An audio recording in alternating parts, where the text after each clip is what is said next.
Welcome to my channel, where every story pulls you into a new mystery. Every case tests your instincts, and every clue brings us one step closer to the truth. In today's case, we follow Hercule Poirot as he steps into a chapel where light dances through the stained glass. But one color doesn't belong. Behind the beauty of that window lies a secret so precise, so deliberate. Only Poirot's meticulous eye could see it. Stay with me till the end, because the revelation hidden in those shards of glass isn't just clever, it's devastating. So, straighten your tie, settle in, and let the little gray cells begin their work, because today's case is worth every second, until the very end. Chapter 1. The Inciting Incident. Evening was as pristine as the delicate lace curtains fluttering by the open windows of the prestigious Devereux Manor. A slight breeze whispered through the estate's sprawling gardens, carrying with it the faint smell of roses that bloomed in full, delicate grace. Inside, a splendid banquet was in full swing. Guests, impeccably attired, clinked glasses, laughed merrily, and exchanged pleasantries, none the wiser of the tragedy about to unfold. But this was no ordinary gathering. The host, Sir Robert Devereux, had invited a select few distinguished businessmen, aristocrats, and figures of considerable power, all of whom had hidden motives known only to themselves. The estate had stood for centuries, a testament to the old world. It was said that the original Devereux had designed it himself, with the grandiose stained glass windows offering views of the sun's rays, scattering in a million hues.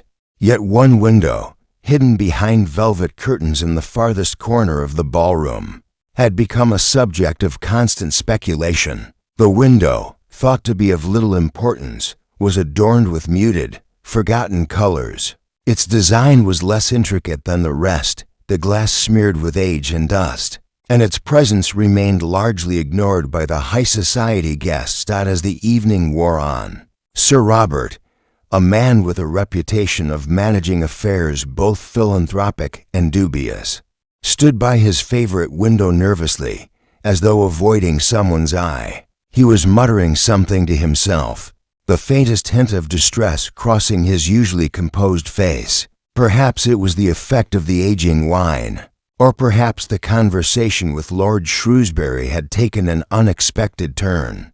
But before the dinner bell rang, it was the scream, a piercing cry that cut through the chatter of the ballroom like a knife, that shattered the evening's peace. A sudden silence fell upon the guests, their faces frozen in a mix of confusion and alarm. It came from the garden, and within moments, a distant figure was spotted running from the direction of the stone archway. "Help!" someone cried, a voice quivering in panic. "Sir Robert has been found, dead." The room erupted in chaos, guests scrambling toward the exits, pushing and shoving in a frenzy. The last thing anyone had seen was Sir Robert standing by the stained glass window, the last remnants of daylight glimmering faintly behind him. When the constables arrived, they found the scene even more unsettling than anticipated. Sir Robert had collapsed in the garden, his face pale as death, his fingers still clutching the hem of his coat as though clutching a final secret. But the peculiar thing, the thing that set the officers immediately on edge, was the curious stain near his body, a deep crimson blot, shaped in a strange, unnatural form. The garden, rich with blooms of every kind, should have concealed his fall, but instead, the strange pattern spread beneath his outstretched hand. Upon closer inspection, they realized it wasn't blood. It was as though someone had deliberately splashed the contents of a paint pot across the ground. Yet none could discern what had caused this strange, symbolic mark. The officers stumbled, unsure of their next move. What could this strange, cryptic stain mean? Why had Sir Robert been there in the first place? At the far corner of the garden, near the stained glass window alone, isolated from the merrymaking crowd? Had he been in the middle of a quiet discussion with someone before his untimely death? Or was this simply an unexpected tragedy? Who could have done this to the esteemed Sir Robert? And why had the window, the one everyone ignored, become the focus of his last moments? The manor now echoed with suspicion and fear. The sense of dread thick in the air as the guests slowly realized that not even the finest society could escape the reach of death's unrelenting hand. It was a mystery wrapped in an enigma, and it would take someone with an unparalleled mind to unlock its secrets. As the evening descended into a cold night, the brilliant detective Hercule Poirot was summoned. The scene would soon be examined through the eye of a mind trained in unraveling the most complicated knots of human nature and motive.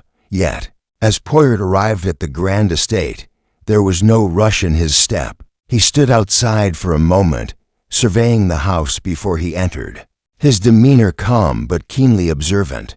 With a nod, he made his way into the heart of the manor. "My dear Hastings," Poirot muttered, "this is a mystery, I believe, which will test not only our intellect, but also our understanding of what lies beneath the surface." A single glance at the stained glass window, with its forgotten design, and Poirot's suspicions began to form. There was something hidden in plain sight, something waiting to be discovered. Chapter 2. The First Clust. Dim glow of candlelight flickered as Poirot stepped into the grand hall of Devereux Manor. The shadows cast by the towering walls seemed to whisper secrets, as if the house itself were alive with the memory of its former inhabitants. Sir Robert's death had disturbed the balance of this long-standing aristocratic home, and the atmosphere was thick with unease. Poirot's eyes, sharp and calculating, scanned every corner of the room. He had been in many homes like this, old, rich, and full of stories, but there was something about Devereux Manor that gnawed at him. Perhaps it was the air of arrogance that clung to its polished surfaces, or perhaps it was the fact that Sir Robert, the master of the house, had been so careful in his presentation of wealth. Yet now, even in death, the house refused to release its secrets easily. "Hastings," Poirot spoke without turning his head, his voice crisp and calm. "Observe the window over there. The one where Sir Robert stood before his death." Hastings, who had been observing the scene with a mixture of curiosity and unease, nodded. "Yes, Poirot. It's strange, isn't it? It seems as if nothing in that area was disturbed." Poirot did not respond immediately. Instead, he moved toward the small collection of constables who were huddled around the body. The area had been roped off, but even from a distance, Poirot's keen eyes could see the discrepancies that others might have overlooked. The body had been found in the garden, the victim lying with his right hand sprawled out to the side. His fingers were clenched, gripping the fabric of his coat as though something significant had passed through his mind. In his final moments, the curious crimson stain had spread under his hand and, upon further inspection, appeared to be a strange mixture of blood and an unusual dark liquid that could not easily be identified. Poirot knelt beside the body, his gloved hand hovering just above the ground. His eyes narrowed as he examined the stain. It was unlike any pattern he had ever encountered in his years of solving mysteries. "Do you see, Hastings?" Poirot said quietly, almost to himself. "This is not the result of a struggle. Sir Robert did not fall and spill wine or ink onto the ground. No, this is a deliberate act." Hastings, peering over Poirot's shoulder, could only nod. He was beginning to understand just how meticulous Poirot's mind worked. Poirot rose and motioned for the constables to step back. He leaned in close to the area, carefully inspecting the rest of the garden. The grounds were immaculate, the bushes trimmed to perfection. But there was something in the air that suggested an unfamiliar tension. It was as though the garden itself had been altered in some small, deliberate way. But Poirot couldn't put his finger on it just yet. Meanwhile, other officers were surveying the rest of the house. Sir Robert's study had been locked, but the room had been left undisturbed. No signs of forced entry, and nothing appeared to be missing except, curiously, a small box that had been kept hidden in the farthest corner of the desk drawer. Poirot's sharp mind was already at work. As he observed the crime scene, he could sense that something deeper was at play. The suspects were not yet known to him, but their invisible presence loomed over the crime like an invisible thread that he would soon pull apart. He turned to the constables. "Have you spoken with the staff?" he asked. "The household members, did they hear or see anything suspicious?" The housekeeper and the butler mentioned that they hadn't heard anything unusual until the scream was heard from the garden. "Sir," one of the officers replied. The staff didn't seem to know much. Poirot nodded thoughtfully. "The staff. They will have their roles to play in this puzzle, I suspect. But we must first turn our attention to the suspects who were in the house. At the time of Sir Robert's death, Hastings, who had been silently observing Poirot's every move, spoke up. "Do you think it was someone close to Sir Robert?" The guests here were all important people. Poirot smiled wryly. "Ah, Hastings. It is always those closest to the victim who possess the greatest opportunity to conceal their motives. But no, I do not yet believe the culprit is one of the guests. Not yet, anyway." Poirot then turned his gaze to the stained glass window, the one Sir Robert had been near. Before his death, a curious detail had struck him earlier. While the other windows in the manor were brightly lit by the fading sun, this particular window remained dim, as if it had been purposely neglected. The glass was a faint mix of colors, muted compared to the rest of the grand windows. The light that passed through it seemed wrong. "Do you see what I see?" Poirot asked, his voice a soft whisper as his fingers traced the outline of the glass. "The light that passes through here, it should be more vibrant, more alive. But no, it is faint. It gives no warmth." Just like Sir Robert's final moments, Hastings didn't fully understand what Poirot was implying, but he sensed the gravity in his words. The window, the stain, the location, it all seemed to deliberate. "We will have to speak with each of the guests in turn," Poirot said, his voice taking on a more resolute tone. "But for now, I wish to examine the house further. There's something here, a clue we are not yet seeing." Poirot's sharp eyes narrowed, his mind already racing to uncover the layers of deception and hidden motives that lurk beneath the surface of Devereux Manor. He was determined to find the truth, no matter how deep the secrets were buried. And with that, Poirot set off to examine the rest of the manor, knowing that every detail would reveal something more about the tragedy that had unfolded within its walls. Chapter 3. The Gathering of Suspects. The grand hall of Devereux Manor, once alive with the murmurs of guests, now stood silent under the weight of uncertainty. The guests who had been enjoying their dinner just hours ago now found themselves shrouded in suspicion. One by one, they were ushered into the drawing room to await questioning. The air was thick with tension, each person more nervous than the last, as though the very walls of the manor were closing in on them. Poirot sat at the far end of the room, observing every detail with a careful eye. The fire crackled softly in the hearth, casting flickering shadows across the faces of those present, as Hastings and the constables worked to ensure no one left the room. Poirot's mind was already at work, dissecting the people before him. Each of them had their part to play in the grand puzzle. He could feel it.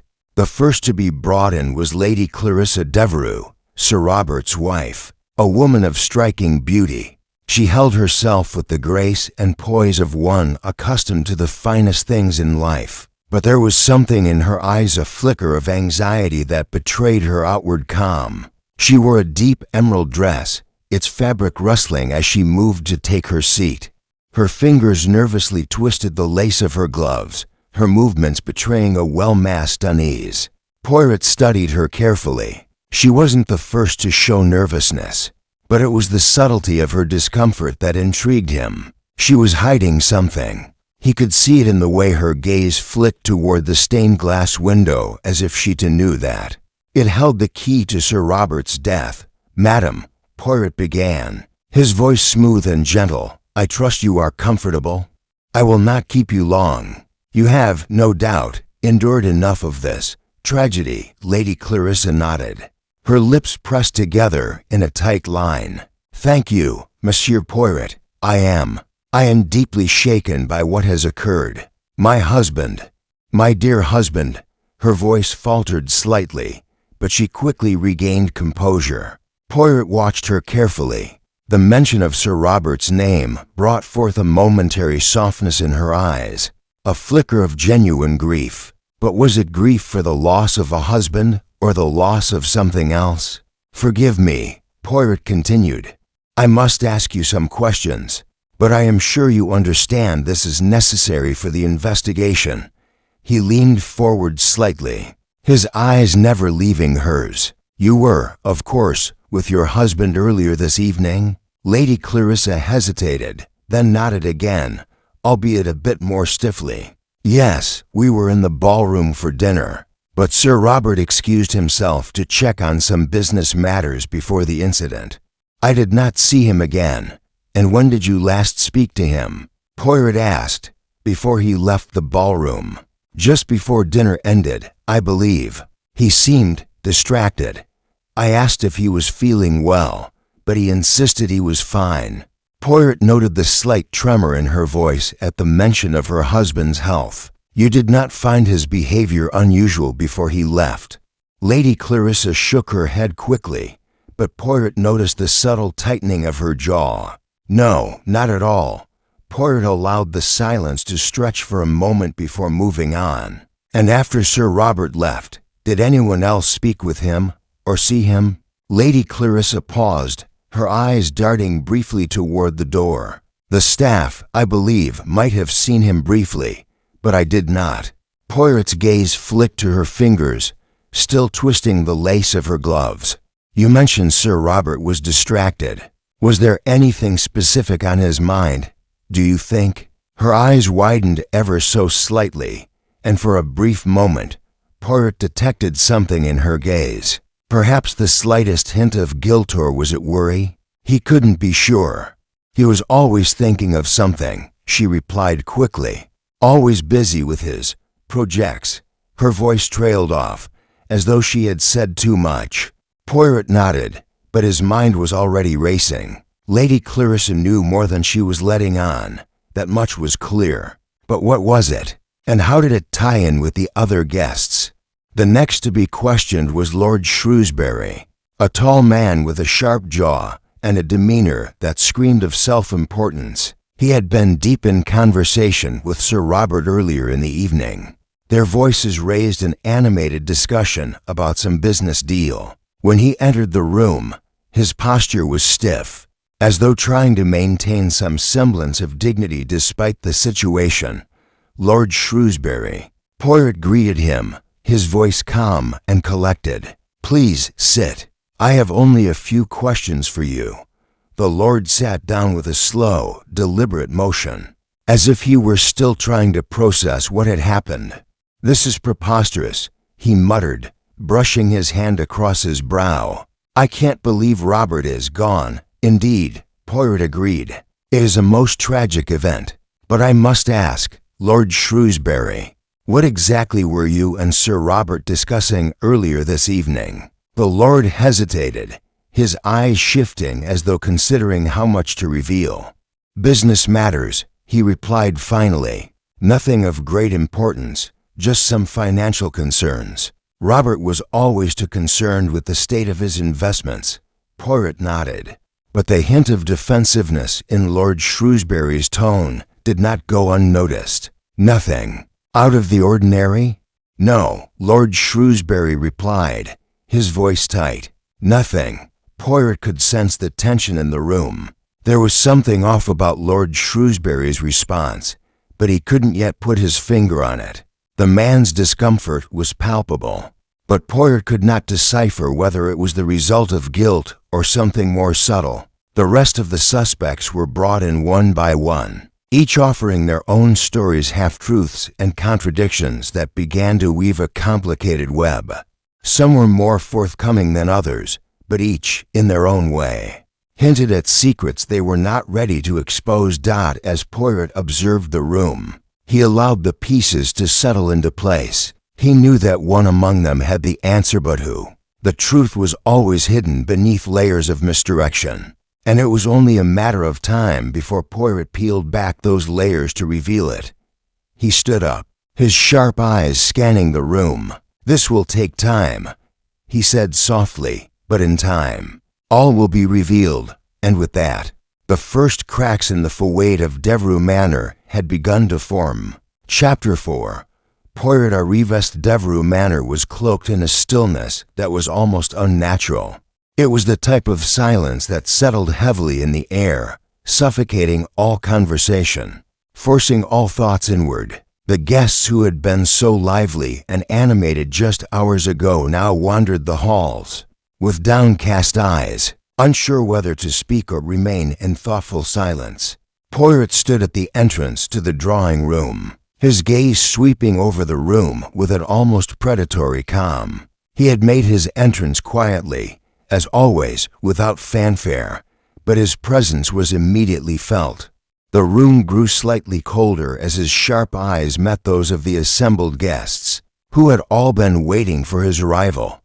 "Hastings," Poirot's voice broke the silence, and his companion stepped forward, catching the subtle glint of determination in his eyes.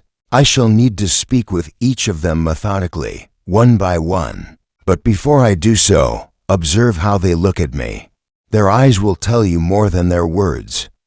Hastings nodded, though he felt the weight of Poirot's words hanging in the air. He knew that Poirot could read people like a book, analyzing each gesture, each glance, each involuntary twitch. It was an art, one that Poirot had perfected over the years, and it was this skill that had led to his unparalleled success. In solving the most convoluted of mysteries, Poirot's gaze lingered on the group of suspects, the air around them tense with anticipation. He could feel their unease, but they did not yet know that he had already begun unraveling the tangled threads of their stories. The first to stand was Lady Clarissa Devereux. Her face, still pale from the shock of her husband's death, betrayed the slightest hint of nervousness as she approached Poirot. She gave a slight bow of her head as if to show respect, but Poirot could see the uncertainty in her eyes. "Lady Devereux," Poirot said, his voice low and measured, "it is essential that you remain calm. We shall discover what happened to your husband, but for now, you must answer my questions honestly." Her lips parted as though she would speak, but for a moment, nothing came out. She closed her mouth and nodded. "Of course, Monsieur Poirot. I am at your service." Poirot tilted his head, his sharp gaze piercing her with an intensity that seemed to strip away any semblance of falsehood. "You are not entirely forthcoming, madam. I see it in the way you avoid meeting my gaze, how your eyes dart away." Lady Clarissa's breath caught in her throat, and for a brief moment, Poirot could have sworn he saw guilt flicker behind her eyes, but it was gone as quickly as it appeared, replaced by a strained smile. "I'm just so tired, Monsieur Poirot," she said, her voice trembling ever so slightly. "I've been through so much tonight. First my husband, and now this dreadful investigation." Poirot remained silent, allowing her words to hang in the air, knowing that silence could often reveal more than words ever could. He turned his attention to the next guest, Lord Shrewsbury. The aristocrat stood tall, his posture rigid, his jaw clenched as though he were holding back some hidden emotion. There was no mistaking the tension in his face. His expression was one of barely contained frustration, as though he resented the very nature of the inquiry. "Lord Shrewsbury," Poirot addressed him, his voice cutting through the tension. "You have the look of a man who wishes to be anywhere but here." Lord Shrewsbury met his gaze with a sharp glance, his lips curling into a forced smile. "I simply wish for this ordeal to be over, Poirot. We all do. But the truth must come out, and I, too, will cooperate." Poirot studied him for a moment longer, noting the slight tightening of Lord Shrewsbury's jaw. It was subtle, but it was there. His nervousness was not the result of fear, but of something else, something deeper, I will ask you the same question I asked Lady Devereux," Poirot continued, his tone cold and calculating. "Where were you when Sir Robert was found?" "I was in the library," Lord Shrewsbury replied quickly, his voice steady. "I had taken my leave from the dinner table earlier to have a quiet drink. I was alone when I heard the scream." Poirot nodded slowly, absorbing the information. His mind was already racing, fitting together the fragments of what he had learned so far. Every answer, every gesture, every glance, they all contributed to a larger picture. And that picture, Poirot suspected, was a complicated one. One by one, the other guests were questioned. The young widow, Miss Emily Forsyth, who had been the last to speak with Sir Robert before his death. The wealthy businessman, Mr. Samuel Clark, who had had dealings with Sir Robert for years. And finally, the family's longtime butler, Mr. Reginald Harris, who had been with the Devereux family for decades. Each provided their own version of events, but none could provide a solid alibi. Each of their stories was filled with small inconsistencies, seemingly insignificant details that Poirot knew could not be ignored. A misplaced word here, an offhand remark there, these were the clues Poirot was trained to catch, the ones that would eventually lead him to the truth.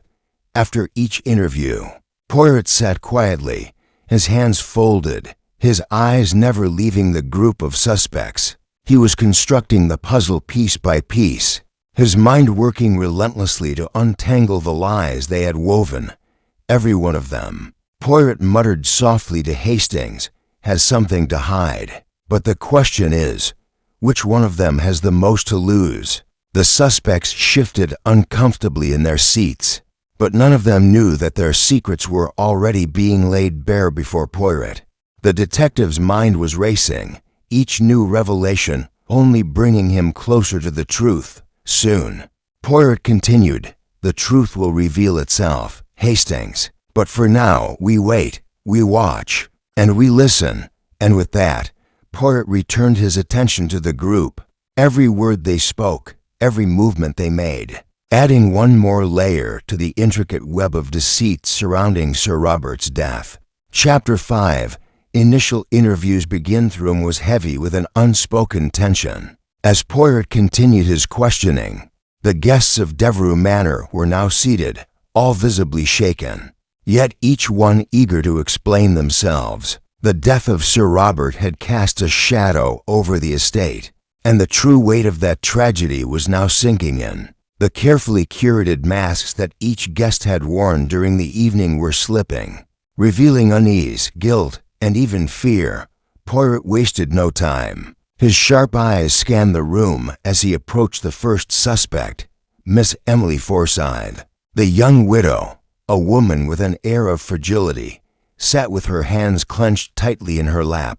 Her pale face was drawn, and though she attempted to keep a composed demeanor, there was an underlying tremor in her movements. She had been the last to speak with Sir Robert before his death, and her story was already weighing heavily in Poirot's mind.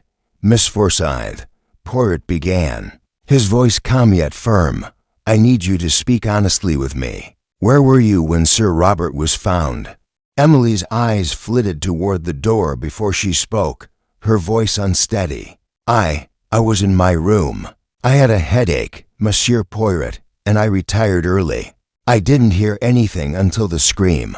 Poirot tilted his head, observing her carefully. "And before you went to your room, was Sir Robert well?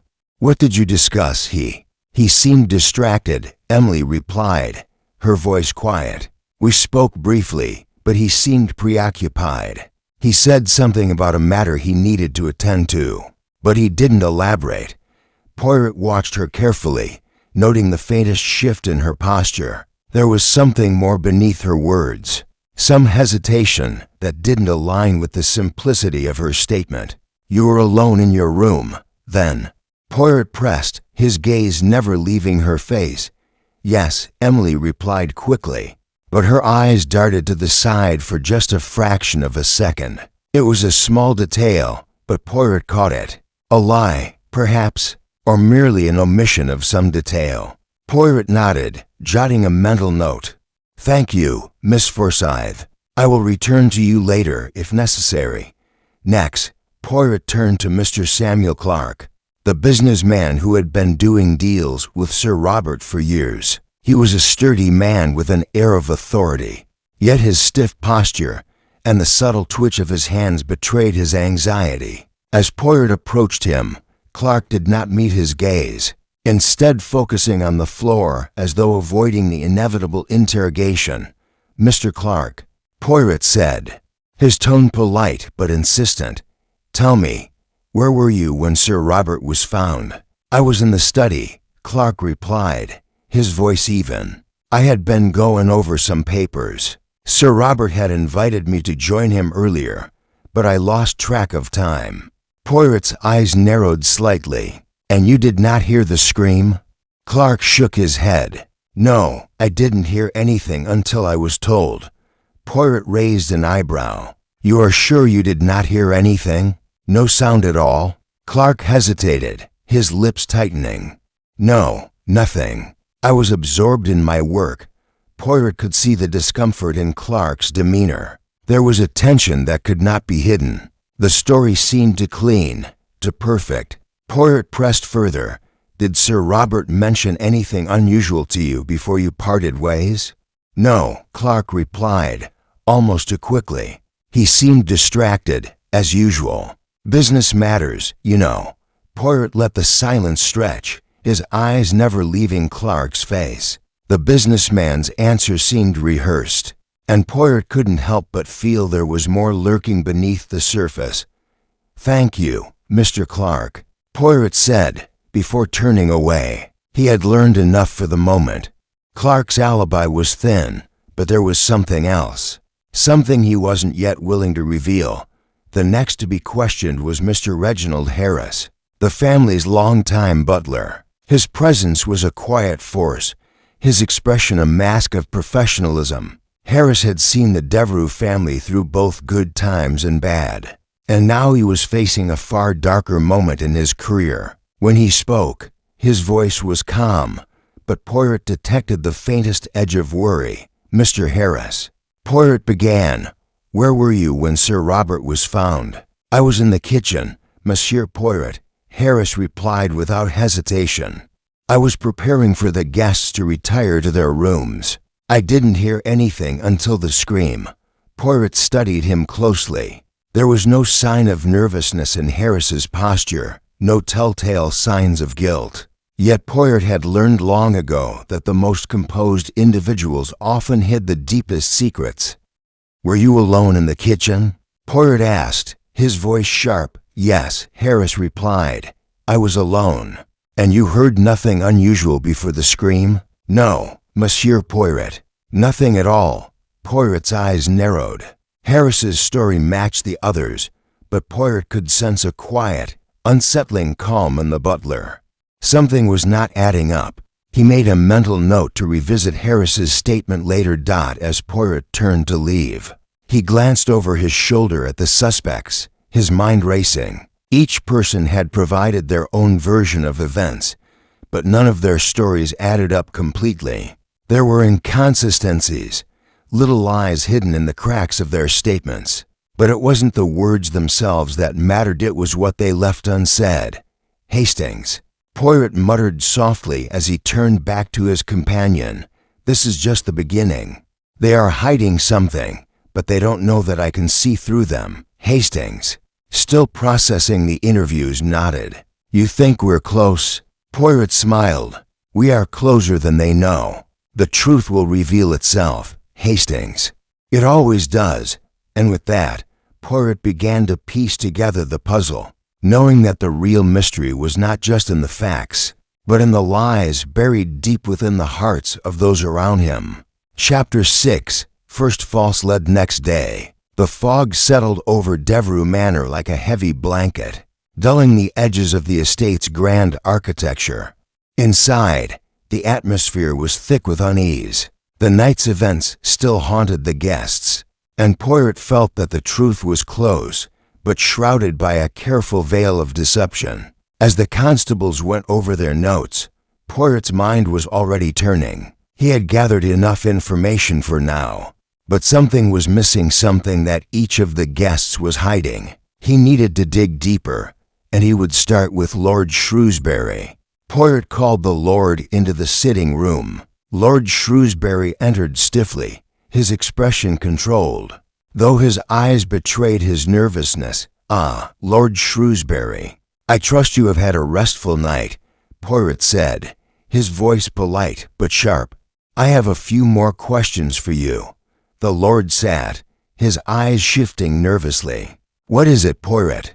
Poirot wasted no time. "This letter, found in your study," he began, holding up a small, folded piece of paper, "is addressed to you, written by Sir Robert. It seems he wished to speak to you before his death." Lord Shrewsbury's face paled as he glanced at the letter. His voice faltered. I don't know what you mean. I never saw that letter." Poirot leaned forward, his eyes unwavering. "It was found in your study, my lord. This letter speaks of a meeting with Sir Robert, one that was never realized. What were you discussing, I wonder?" Lord Shrewsbury's discomfort was palpable. He shifted in his seat, his hands gripping the armrests as though to steady himself. He paused, glancing around the room before continuing. "Sir Robert was a man of many dealings. It's possible this letter is just another matter of business." Poirot's gaze sharpened. "Perhaps, but this letter speaks of something far more personal, Lord Shrewsbury. It speaks of a problem you were both attempting to solve, yet you deny knowing of its existence. Why?" The Lord swallowed visibly, the weight of Poirot's question hanging in the air. His eyes darted to the door as though searching for an escape, but Poirot had him trapped in the web of his own words. I didn't know about the letter," Lord Shrewsbury finally said, his voice strained. "Sir Robert and I had our differences, but I never thought—" Poirot's voice was calm but insistent. "You never thought what, my lord?" "That your involvement was significant, that Sir Robert had a reason to confront you." Lord Shrewsbury remained silent, his jaw clenched. His face had turned an unhealthy shade of red. But Poirot was not finished. "Lying is a dangerous game, Lord Shrewsbury. If you are not truthful, the truth will find its way out. And when it does, you'll have more to answer for than you realize." The Lord looked away, the weight of Poirot's words sinking in. Poirot stood up, the letter still in his hand. "I will leave you for now, but I warn you, do not hide from the truth. It will surface soon enough." Poirot turned to leave the room, but before he could exit, the Lord's voice stopped him. "I didn't kill him," Lord Shrewsbury whispered, his tone barely audible. Poirot paused but did not turn. "I did not accuse you, my lord, but I will uncover who is responsible, and when I do, you will know the truth." The door closed quietly behind him as Poirot walked back to the drawing room, where Hastings awaited his next move. Poirot was calm, but inside, he could feel the pieces of the puzzle beginning to shift. Lord Shrewsbury's reaction had been telling. The letter was real, and it had been kept hidden for a reason. "Hastings," Poirot said quietly as he sat down, "we have a false lead. Lord Shrewsbury is not as innocent as he appears. This letter, it was meant to be found." Hastings looked puzzled.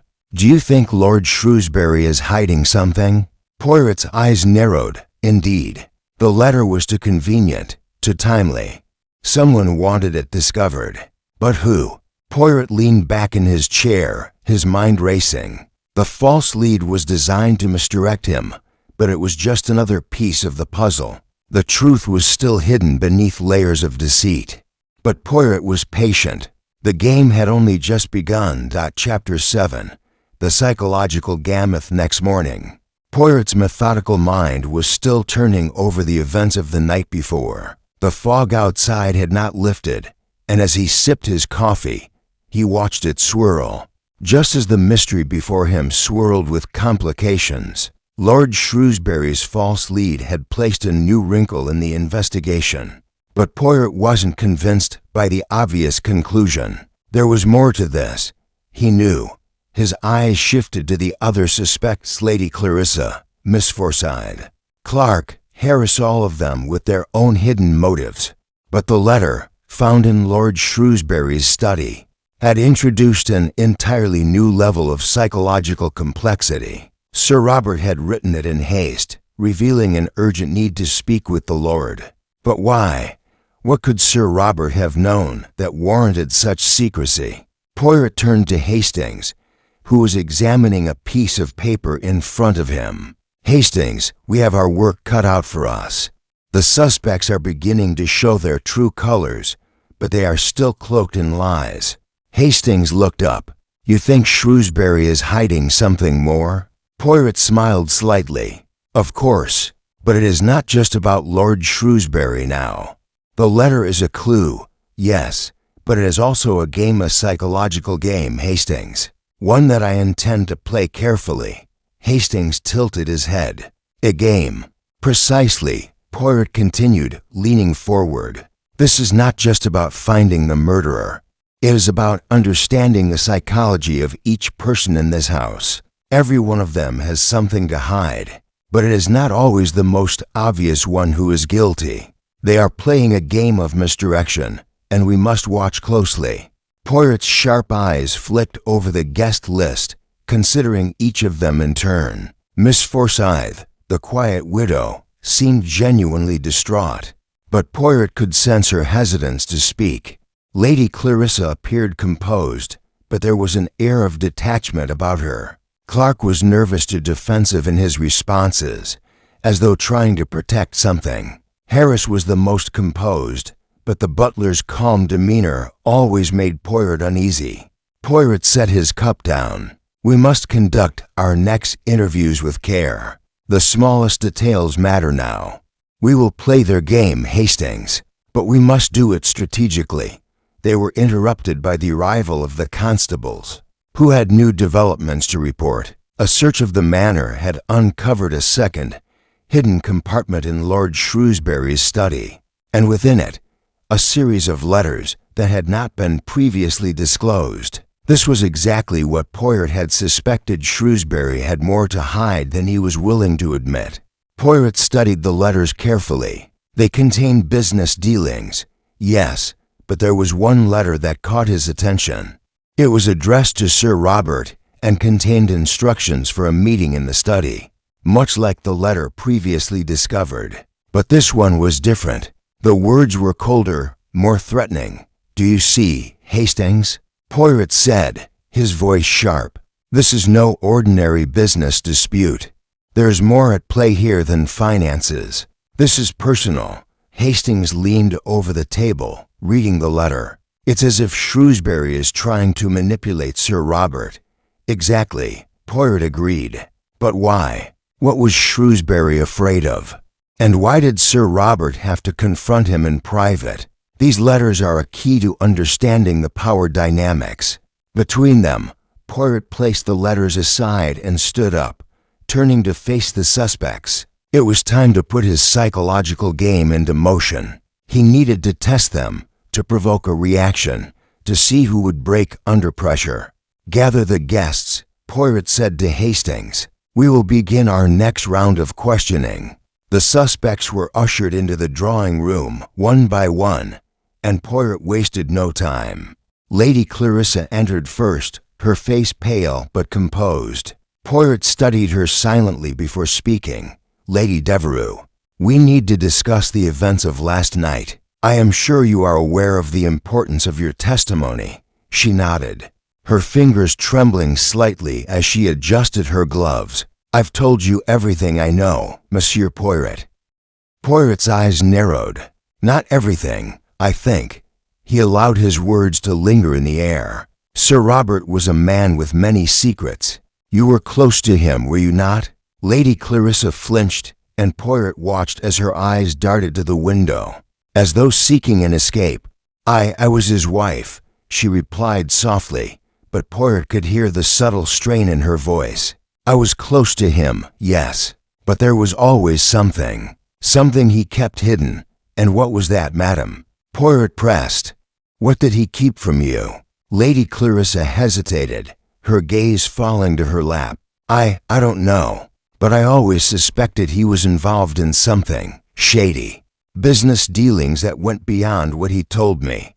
Poirot leaned forward, his voice smooth. And did you ever ask him about these dealings? Lady Clarissa's gaze met him for a brief moment before she looked away. I tried, but he always shut me out. I never pressed him after a while. Poirot's eyes sparkled with the thrill of the chase. And yet, you know something is wrong, don't you? Lady Clarissa's silence was telling. She knew far more than she was letting on, but Poirot would press her at the right moment. After her, Poirot turned his attention to the next suspect, Samuel Clark. The businessman entered with an air of defiance, but Poirot saw through it. The tension in Clark's shoulders betrayed his unease. Mr. Clark, Poirot began, you've been rather defensive in your statements. Why is that? Clark stiffened, his voice dropping slightly. I have nothing to hide, Poirot. I told you everything last night. Poirot's gaze sharpened. Ah, but that is not quite true, is it? You see, I believe you are protecting someone you don't want to get caught. Clark's eyes flickered, but he quickly recovered. I am protecting nothing. Sir Robert was a friend, and I have no reason to lie. Poirot smiled inwardly. We shall see, Mr. Clark, we shall see. The first cracks were beginning to appear. With each question, Poirot edged closer to the truth. But the game was far from over. Chapter 8. A secondary mystery investigation was taking its toll on Devereux Manor. Each day brought new tension, each interview revealing more layers to the mystery, but nothing concrete yet. Poirot, ever patient, knew that the truth was often veiled in distractions, small details that could lead to the heart of the crime. But just as he began to feel the pieces were about to fall into place, something unexpected happened. Poirot had been walking the grounds of the manor, his mind focused on the strange letter he had uncovered, and on the subtle signs of guilt from Lord Shrewsbury. But his thoughts were interrupted by the sound of a sharp knock on the door. It was Briggs, one of the constables, his face pale and his voice urgent. Monsieur Poirot, you must come quickly. There's been another incident. Poirot's brow furrowed. Another incident? His voice was calm, though the urgency of the situation piqued his interest. Yes, sir.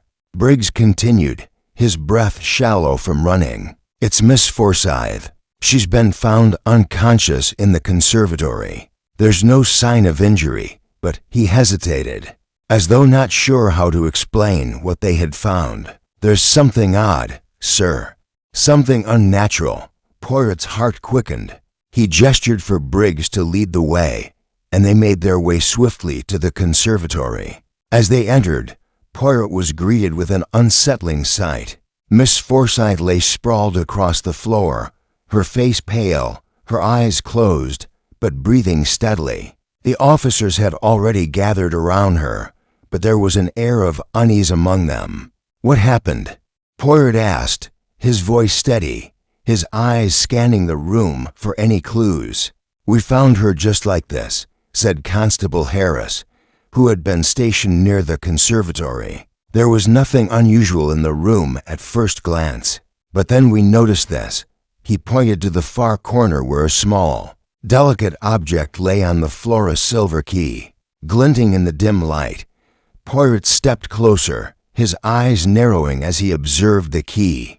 A key, yes, but to what? He crouched down beside it, inspecting its intricate design. This is no ordinary key. It seems to be of a particular make, perhaps one that belongs to a specific chest or door. Do you think it's related to the case, Poirot? Hastings asked, his voice low, but filled with curiosity. Poirot stood slowly, his expression unreadable. I do not know, Hastings, but this small clue could be very significant. It may lead us to something we have overlooked. He turned his attention to Miss Forsyth, still lying unconscious on the floor. We must wake her, but carefully. She may know something that she has not yet revealed. Poirot motioned to the constables. I want her moved to a secure location. It is clear that someone has tried to keep her out of the way. They gently carried Miss Forsyth to a nearby room, and Poirot remained behind, carefully inspecting the conservatory. It was a beautiful space, filled with lush plants and the scent of blooming flowers. But it fell off. There was a subtle shift in the air, a change in the energy of the room. Poirot's eyes fell upon the window that looked out into the garden, and for a brief moment, he thought he saw something move in the distance. A shadow. Hastings, Poirot said softly, you see that? Hastings turned to follow Poirot's gaze, but by the time he looked, the shadow was gone. I didn't see anything, Poirot. Poirot stood still for a moment, deep in thought. Perhaps nothing, Hastings. Or perhaps it is another part of the puzzle we have yet to uncover. Once Miss Forsyth was settled into a room upstairs, Poirot sat by her bedside, waiting for her to regain consciousness. He studied her closely as she slept, her features calm, her expression serene, but there was a wariness to her that intrigued him. Was it merely exhaustion, or had she been drugged, or worse, threatened into silence? After some time, Miss Forsyth began to stir, her eyes fluttering open. She looked disoriented at first, but soon focused on Poirot standing by her side. Monsieur Poirot, she murmured, her voice weak. Miss Forsyth, Poirot said softly, you are safe now. But I need you to tell me what happened in the conservatory. How did you come to be there? She blinked, her mind struggling to piece together the fragmented moments. I don't know, she said, her voice shaky. I was in the ballroom earlier. I spoke with Lord Shrewsbury, and then she paused, as though trying to recall the details. I was feeling faint, and I went to the conservatory to sit down. Then nothing. I woke up here. Poirot's gaze sharpened. You felt faint, but you were not injured? No, she replied, her eyes clouded with confusion. There was nothing wrong, nothing I could remember. But then, the key, the silver key. Poirot leaned in, his curiosity piqued. The key. What do you mean? I don't know, she whispered, her voice barely above a breath. But I saw it, the key. It was on the floor when I woke up. It was like it was calling me. Poirot's mind raced.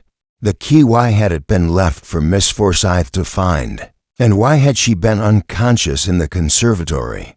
This new development added layers to the mystery, thickening the fog of deceit. Someone was actively trying to keep Miss Forsyth out of the investigation. But why her? What did she know, and why had she been incapacitated? Poirot stood, his fingers lightly tapping on the edge of the table. Rest for now, Miss Forsyth. We will talk again soon. There are many things still left to uncover. As Poirot left the room, his thoughts raced. The secondary mystery was just the beginning. There was more at play here than a simple murder, and Poirot was determined to uncover it piece by piece. Chapter 9. Hidden Connections. Discovery of the silver key in the conservatory had sent ripples through Poirot's investigation, but it was only the latest in a series of increasingly unsettling developments. As the morning wore on, Poirot's mind remained fixated on the key and its significance. Miss Forsyth had claimed to have no memory of what had happened, but her disoriented state and the presence of the key suggested something far more deliberate was at play. Poirot sat by the fireplace, watching the embers flicker and crackle as Hastings paced back and forth in the room. The constables had already gone to investigate the conservatory once again, but Poirot's instincts told him that they were chasing a false lead. He could feel that the answer was right there, just out of reach. I'm not convinced, Hastings, Poirot said after a long silence. There's more to Miss Forsyth's story than she lets on. She may not remember, but she knows more than she believes. Hastings stopped pacing and turned to him. What do you mean, Poirot? You think she's hiding something? Poirot's eyes narrowed. I think someone is playing a game, Hastings. And Miss Forsyth is either a pawn or someone trying to protect herself. Her amnesia could be feigned, or it could be genuine. Either way, it's a piece of the puzzle. But there is something more. Poirot stood up and walked toward the window, his gaze scanning the estate outside. The fog was still thick, cloaking everything in an eerie stillness. This key, why was it left for Miss Forsyth to find? Why not someone else? It is as though someone wants to draw her into the mystery. "I'm not sure I follow," Hastings said, his brow furrowing. Poirot turned to face him. "We have to consider the possibility that Miss Forsyth was targeted. Why would she be singled out? What is she connected to that the others are not?" The door to the sitting room opened, and Constable Briggs entered, carrying a stack of papers. His face was tight with frustration. "Monsieur Poirot, we've gone over the conservatory again, but there's no sign of anyone else being there last night. No forced entry, no footprints, nothing to indicate a struggle." Poirot raised a hand to stop him. "I did not expect you to find anything obvious, Constable. The key was left for Miss Forsyth, but it is not the key itself that concerns me. It is who knew about it and why." Briggs nodded slowly, unsure of what Poirot was implying. "But what do we do now? Should we question Miss Forsyth again?" Poirot's lips curled into a slight smile. "Not yet. We must consider the others. We are overlooking something. I can feel it. Miss Forsyth may hold the answer, but it's buried beneath layers of misdirection." As Briggs left the room, Poirot turned to Hastings, his expression resolute. "We need to understand the relationships between the guests. Who stands to gain from Sir Robert's death, and who would benefit from keeping Miss Forsyth silent?" Hastings was thoughtful. "Are you suggesting that one of the others is behind this? Someone trying to control the situation?" Poirot nodded. "Precisely. And we must start looking at connections that go beyond business deals and social pleasantries. Look at the way the guests have interacted over the years. Who is connected to whom, and why?" Poirot began to piece together the interactions of the previous evening. Lord Shrewsbury's strained conversations with Sir Robert, Miss Forsyth's brief but pointed encounter with him, Lady Clarissa's distant manner toward her husband, and the tension between Clark and the others. They were all connected in some way, but the full extent of those connections had yet to be uncovered. Suddenly, Poirot's eyes lit up as he recalled something. "Hastings, think of the guest list. Have you noticed something unusual?" Hastings blinked in surprise. "What do you mean?" Poirot's voice dropped to a whisper, as if he had just discovered a key to the entire mystery. "The guest list, there is someone missing." Hastings looked at him, puzzled. "Who's missing?" Poirot stepped forward, pulling a sheet of paper from the desk. "Samuel Clark, the businessman, is a frequent associate of Sir Robert, but his dealings don't explain why he was invited to this particular gathering. He is connected to Lord Shrewsbury through a shared investment, but there's more. Think of the others, Miss Forsyth, Lady Clarissa, and even Mr. Harris, the butler." Hastings began to see where Poirot was going. They all have ties to Sir Robert, but who else? Poirot's eyes gleamed with certainty. "Think, Hastings. There's one more individual who could be crucial. Someone connected to all of them, but who remains in the shadows. Someone who benefits from Sir Robert's death and could be manipulating the situation." Hastings felt a flicker of realization. "You mean someone on the periphery, someone we haven't considered yet?" Poirot nodded slowly. "The pieces of the puzzle falling into place. Exactly. We must look beyond the obvious. There are connections here we have not yet explored." Poirot turned to the constables. "We will speak with each of the suspects once more, but this time we will ask the right questions. We must uncover the relationships between them, those that were never meant to be revealed." Poirot's mind was alight with the thrill of the chase. He knew that the key to unlocking this mystery lay in understanding the hidden web of connections that bound the guests together. Someone in this house was pulling the strings, and Poirot was determined to expose them for what they were. "We are close now, Hastings," Poirot said, his eyes sharp with intent. "Very close." And with that, Poirot set his sights on unraveling the final layers of deception. It was only a matter of time before the truth would emerge, no matter how carefully it had been concealed. Chapter 10. Poirot's secret clue fog had not lifted, and the heavy atmosphere inside Devereux Manor seemed to press in on everyone. Like a suffocating blanket, the guests remained in a state of palpable unease, their nerves fraying with every passing hour. Yet Poirot, ever composed, had found something to occupy his thoughts. He had been carefully considering the details of the case, and something small had caught his attention. It was not the grand gestures or the obvious lies that intrigued him, but the subtle details that everyone else had missed. Poirot sat in the study, his hands steepled beneath his chin, eyes scanning the room with precision. Hastings, ever loyal, stood at the window, staring out into the mist. It was clear that the fog outside mirrored the confusion that still clung to the investigation. But Poirot was patient. He knew that all things would eventually come to light no matter how carefully hidden. "Mon ami," Poirot said, breaking the silence, "I believe we are close. I feel it in my bones." Hastings turned from the window, his expression slightly puzzled. "Close to what, Poirot? We've questioned everyone, and still, we're left with nothing concrete." Poirot smiled, though there was a glint of satisfaction in his eyes. "Ah, Hastings, but that is the beauty of our work. We are looking at the wrong things.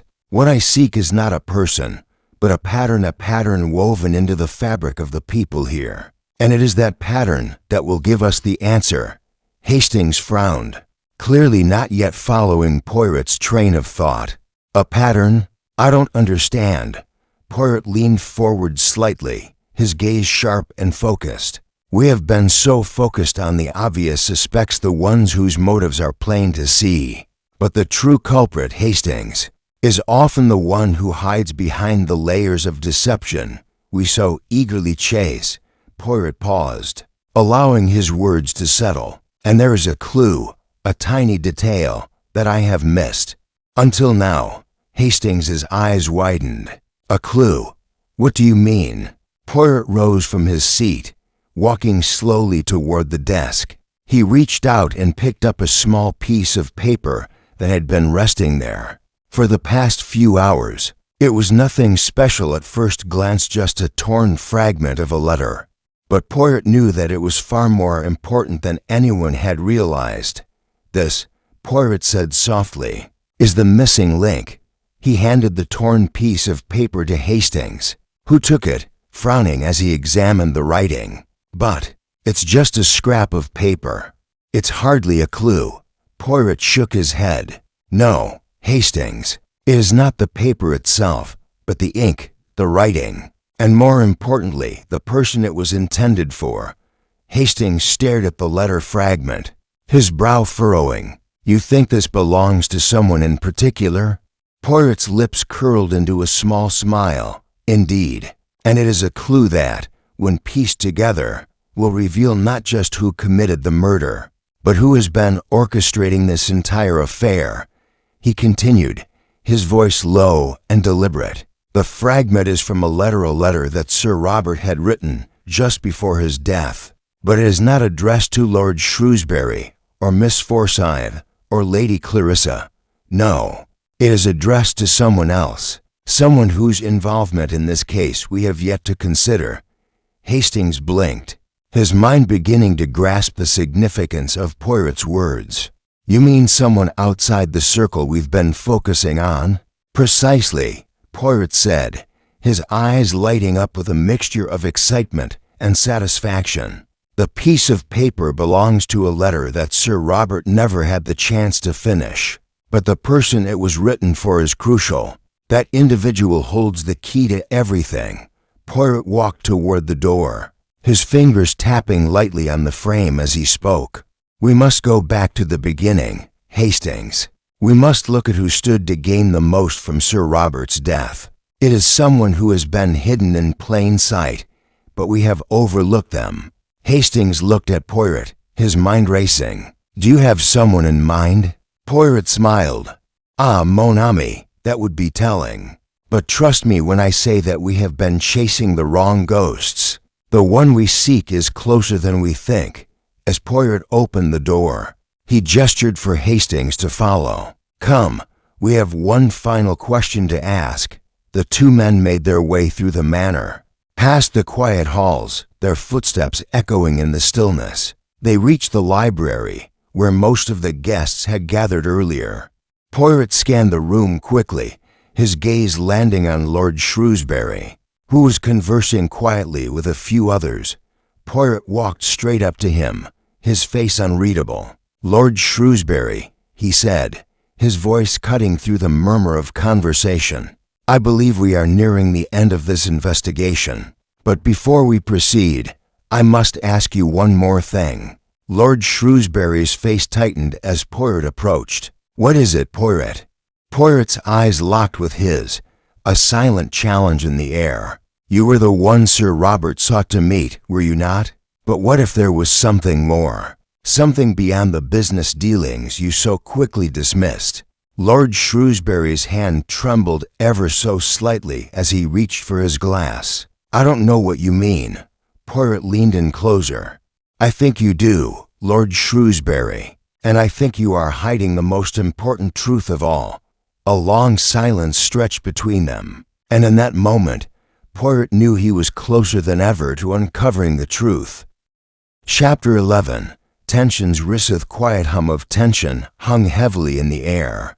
As Poirot stood face to face with Lord Shrewsbury in the middle of the library, the atmosphere was thick with suspicion, the fog outside only amplifying the sense of isolation within the manor. Every word, every gesture seemed laden with meaning, and Poirot felt that the time had come to begin drawing the curtain back on the final act of this twisted drama. Lord Shrewsbury had been quick to dismiss Poirot's suspicions, but his nervous fidgeting, the slight tremor in his hand as he clutched his drink betrayed him.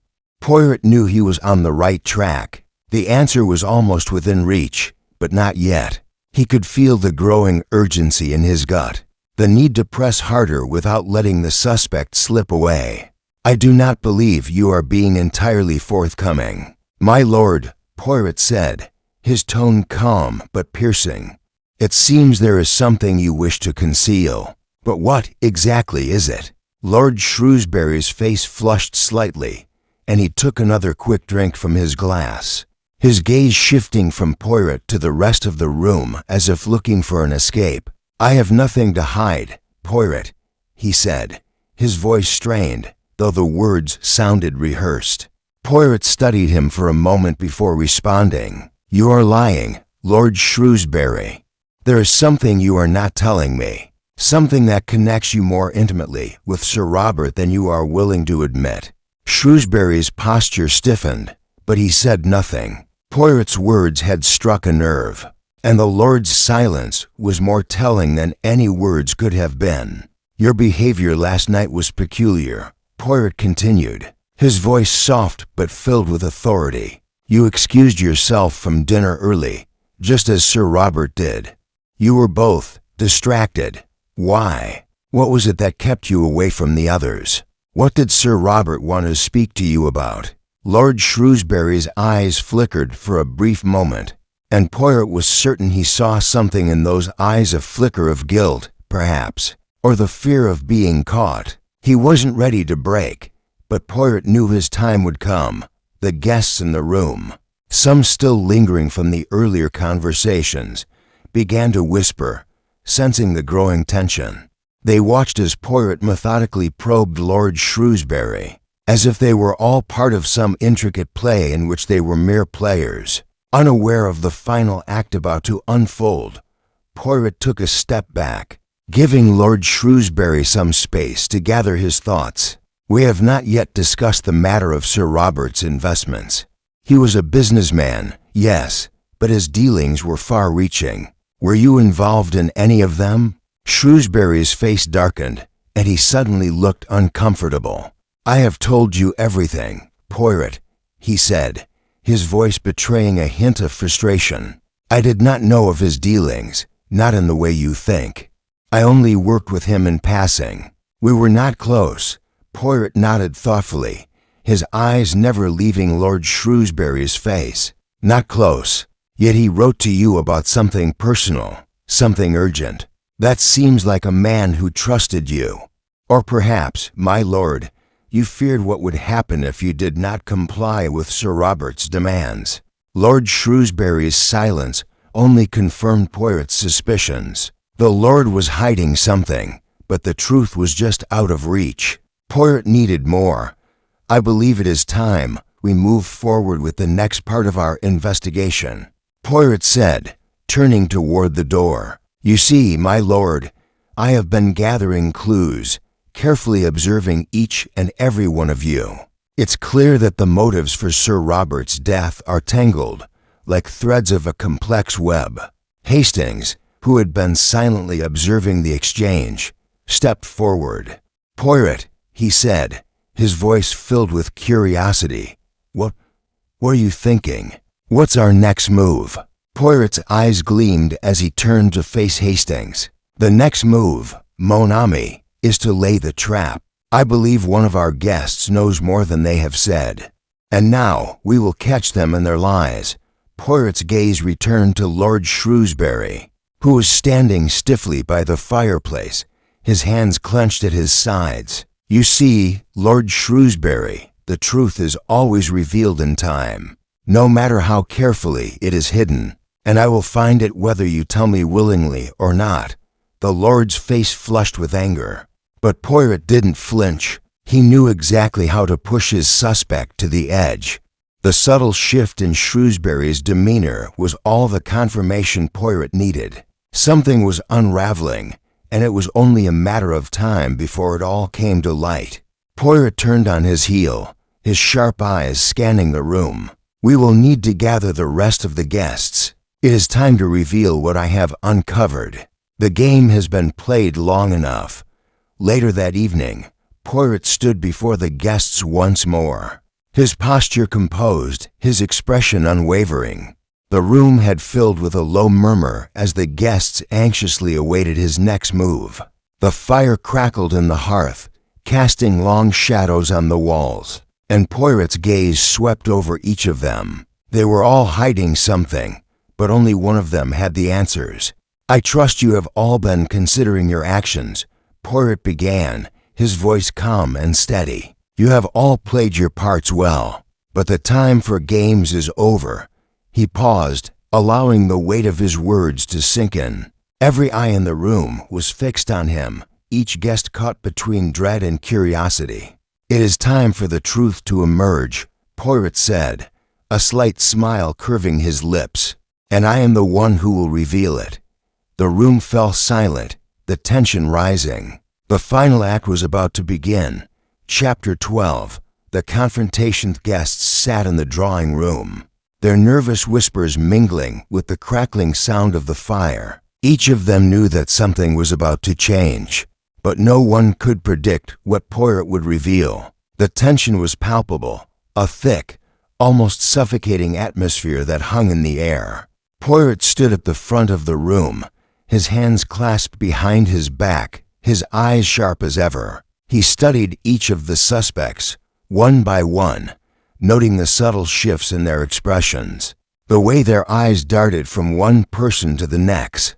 Lord Shrewsbury sat with his arms folded tightly across his chest, his jaw clenched in frustration. Miss Forsyth, still pale and weary, sat nervously in her chair, her fingers fidgeting with the edge of her sleeve. Lady Clarissa, though calm, had a sharpness in her eyes that spoke of hidden thoughts. Poirot's gaze swept across the room, and for a moment, the silence was deafening. "I trust you have all been reflecting on your actions," Poirot said, his voice steady but filled with quiet intensity. "I have been watching each of you closely, observing not just what you say, but how you behave. I have learned much in these past few days, Lady Clarissa shifted in her seat, her expression unreadable. She glanced at her husband, Lord Shrewsbury, who was staring at the fire, his face tight with suppressed emotion. It was clear that their relationship, whatever it had been, had frayed over time. Poirot took a step forward. "You all have motives, but not all motives are equal. Some of you have been hiding things for far too long. Some of you have been playing a much bigger game than I first realized." Lord Shrewsbury's eyes flickered toward Poirot, his face a mask of barely contained irritation. "I do not know what you think you are uncovering here, Poirot," he said, his voice cool but edged with a hint of defensiveness. "But you will not turn me into the villain of your little narrative." Poirot's gaze narrowed as he studied Lord Shrewsbury, his expression calm but filled with an unspoken challenge. "I never said you were the villain, my lord. I simply said that you are hiding something." Poirot paused for a beat, allowing his words to settle. "And I am certain that it is something much more dangerous than you are willing to admit." The room went silent once again, the weight of Poirot's words pressing down on everyone. The other guests sat frozen, unsure of whether they should speak or remain silent. Poirot's eyes moved to Miss Forsyth. She looked pale, her brow furrowed in thought as if the events of the past few days were finally catching up with her. Poirot's gaze softened slightly as he addressed her. "Miss Forsyth, you have been quite central to this case. But I wonder, are you hiding something as well?" She looked up at him, her expression filled with a mixture of surprise and apprehension. "What do you mean?" she asked, her voice shaky. Poirot's voice dropped, his words deliberate. "The amnesia, the fainting, the silver key you found in the conservatory, it all points to something deliberate. Someone wanted you out of the way. Someone wanted you to forget." Miss Forsyth's face turned a shade paler, and for a moment, Poirot thought she might crumble under the pressure. But instead, she drew in a sharp breath, her eyes widening as if she had just made a connection herself. I didn't want to remember," she whispered, her voice barely audible. Poirot's expression remained unreadable, but inwardly, he felt a surge of satisfaction. She was beginning to crack. "Why, Miss Forsyth, what is it that you are trying to forget?" Before she could respond, Lady Clarissa spoke, her voice steady, but laced with an edge of warning. "You cannot accuse her of something so terrible, Poirot," she said, her eyes flashing with a quiet fury. "You have no proof." Poirot turned toward her, his eyes fixed. "Ah, madam, the proof is in the smallest details. You see, I do not need grand revelations or dramatic confessions. What I need are the quiet inconsistencies, the moments where a lie slips through." Poirot stepped forward, his gaze shifting between the suspects. "Each of you has been playing a part in this story, and every part has its role. Lord Shrewsbury, you tried to hide your financial dealings with Sir Robert. Miss Forsyth, you have been kept in the dark, forced to forget something crucial. And Lady Clarissa, you know far more than you've let on. You've been pretending to be the innocent widow, but I believe you have been hiding your own secrets." Lady Clarissa's face hardened, and for the first time, a hint of emotion flickered in her eyes, anger, perhaps, or fear. Poirot pressed on. "The missing piece of the puzzle, my friends, is the relationship between all of you. The key to Sir Robert's murder lies not just in a single suspect, but in the tangled web of connections between you." There was a moment of stunned silence before Lord Shrewsbury's voice broke the stillness. "What do you want from us, Poirot?" he demanded, his tone raw with frustration. "We have told you everything we know."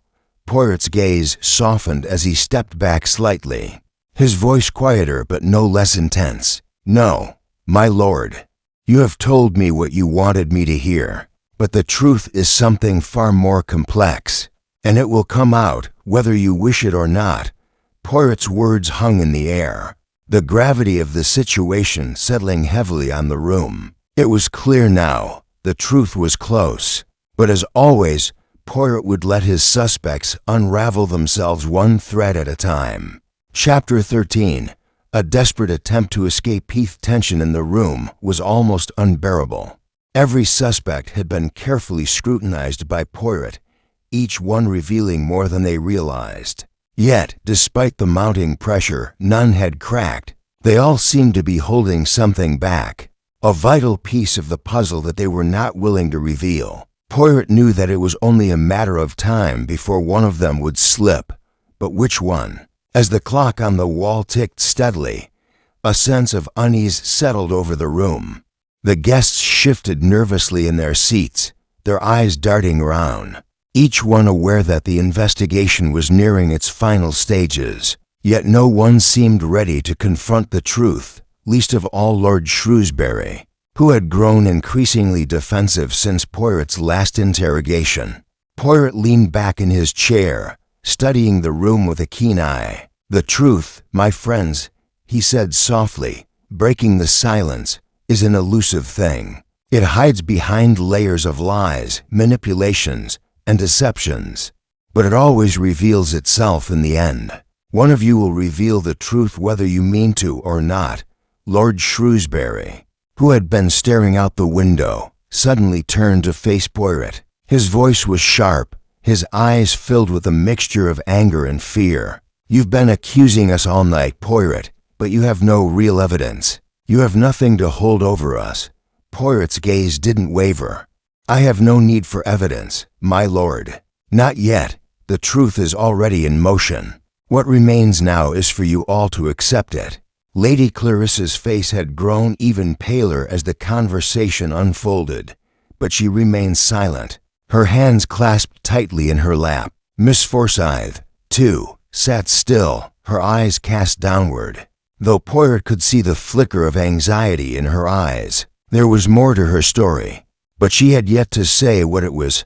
Poirot's attention shifted to the far side of the room, where the butler, Mr. Harris, had been standing quietly, seemingly unnoticed by the others.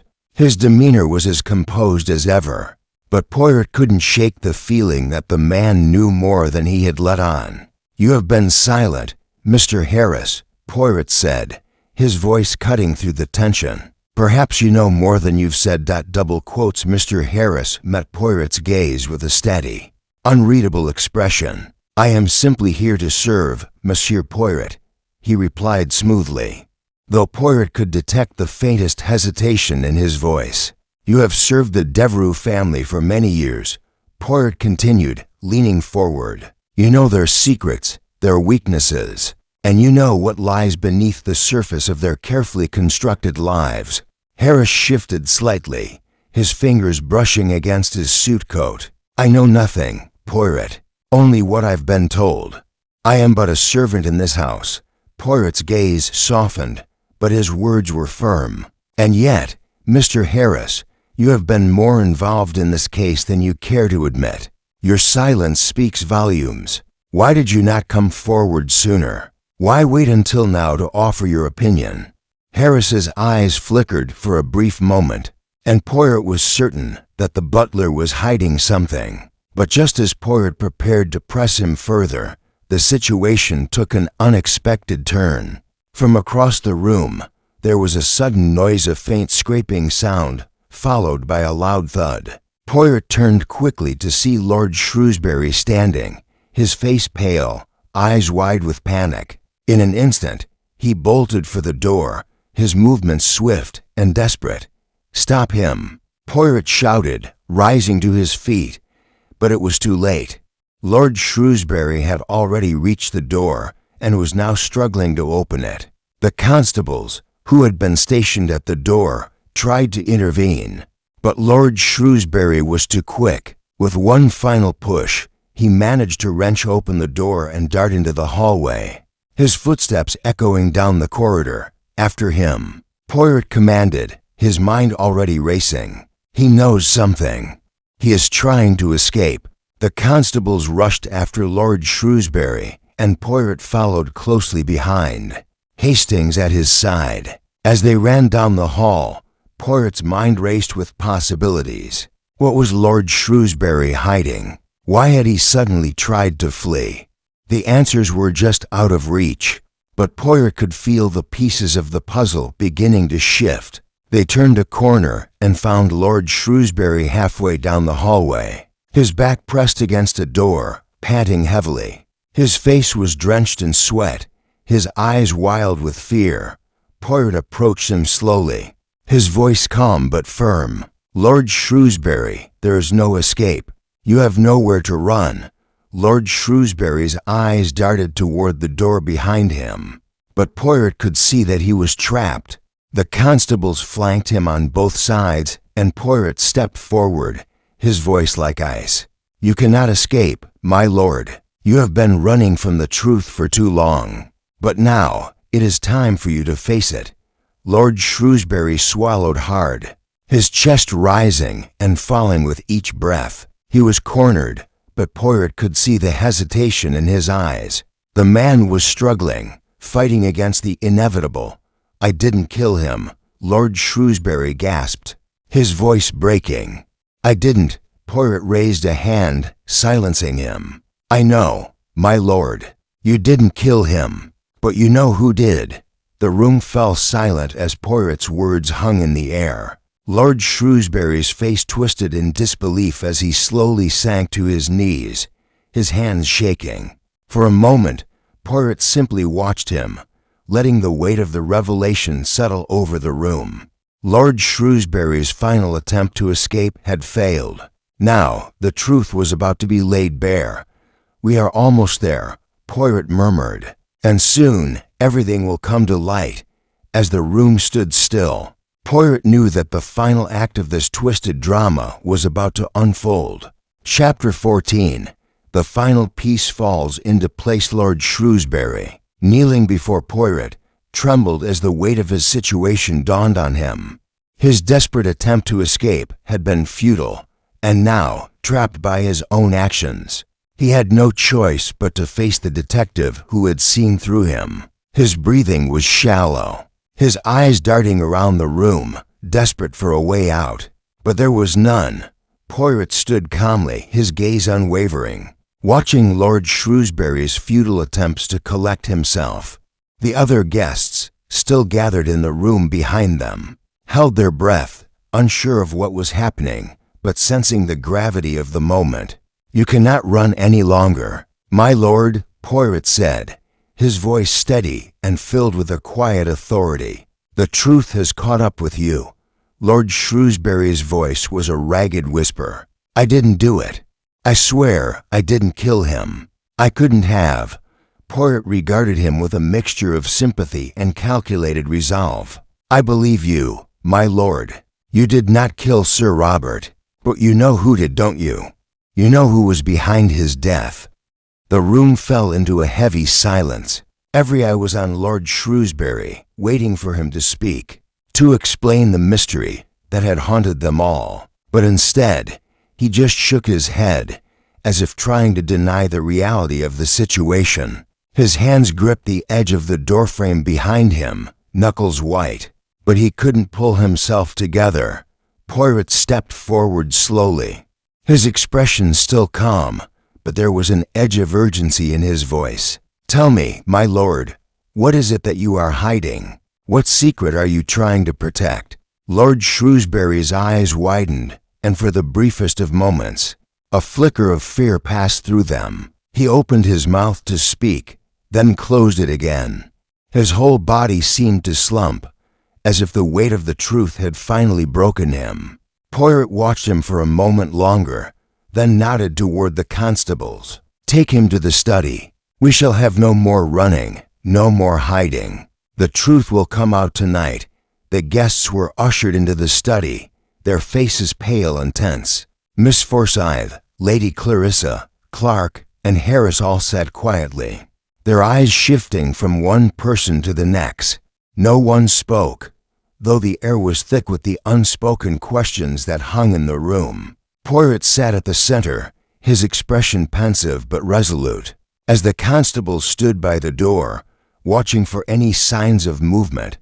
"Now, my friends," Poirot said, his voice breaking the silence, "we have reached the final stage. The truth, as always, is closer than you think.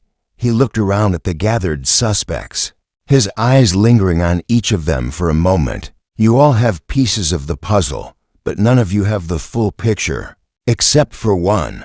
His eyes rested on Lord Shrewsbury, who was standing near the fireplace, his arms still folded tightly across his chest. His face was pale, the sweat on his brow betraying his internal conflict. It was clear to Poirot that Shrewsbury had reached the limit of his endurance, and the truth was about to spill from his lips. Poirot turned to Lord Shrewsbury, his voice soft but firm. "You have been hiding something all this time, but the truth is simple. Your silence, your efforts to run it was all in vain. You know who the killer is. Now, tell us." Lord Shrewsbury took a deep breath, his chest rising and falling with the effort. His hands, once clenched in anger, now hung limply by his sides. He met Poirot's gaze, and for the first time, something in his eyes gave way in admission. "A surrender. I didn't kill him," Shrewsbury whispered, "but I knew who would." Poirot's eyes narrowed as he leaned forward slightly. "And who was that, my lord?"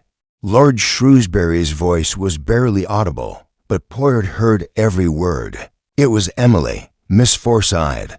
The room fell into stunned silence, the words hanging heavily in the air. "Emily, Miss Forsyth?" It was as though the ground had shifted beneath their feet.